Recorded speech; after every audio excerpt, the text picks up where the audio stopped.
Hebrews chapter 9 delves into the contrast between the earthly sanctuary of the Old Covenant and the heavenly sanctuary where Christ ministers, emphasizing the profound superiority of Christ's sacrifice.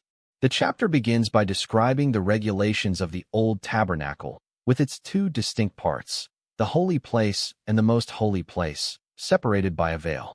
Only the high priest could enter the innermost sanctuary, and only once a year, offering sacrifices for the people's sins. These rituals, involving repeated offerings of animal blood, highlighted the temporary and symbolic nature of atonement under the law. They served as a shadow of the greater reality to come, pointing forward to a more perfect means of reconciliation. The writer contrasts these earthly practices with the ministry of Christ, who entered not an earthly tent, but the true heavenly sanctuary. Christ did not bring the blood of animals, but his own blood, securing eternal redemption.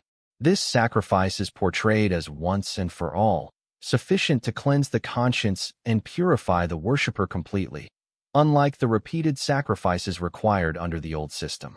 The chapter stresses that Christ's sacrifice transcends the limitations of the law, providing a permanent solution to sin that the former rituals could only foreshadow. Furthermore, Hebrews 9 reflects on the necessity of Christ's death in relation to the new covenant. The shedding of blood is essential for the forgiveness of sins, and Christ's sacrifice inaugurates a covenant based on better promises. The chapter also touches on the idea of judgment, indicating that Christ will appear a second time, not to deal with sin, which he has already addressed, but to bring salvation to those who eagerly await him.